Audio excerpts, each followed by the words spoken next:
ang lapwa taguyabano guys,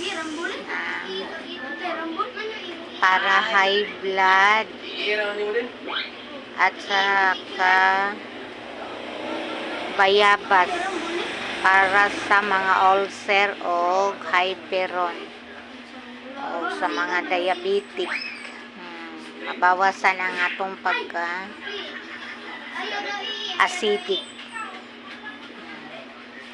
Mao ni akong gamitin pag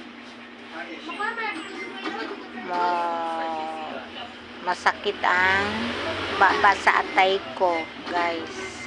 Siya, pakuluan mo lang na siyang ilang minuto sa tubig. Pagkatapos pag mabugnaw, pwede nang inumin. Hindi to biro guys, totoo tong ginawa ko.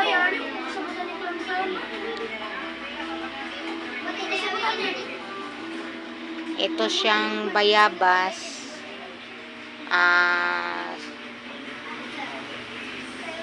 gamit kay siya sa gas-gas ng mga tinaig, sobrang napasaran.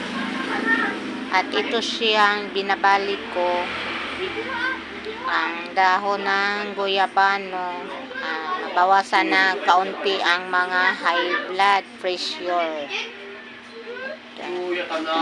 Thank you, salamat sa nanonood.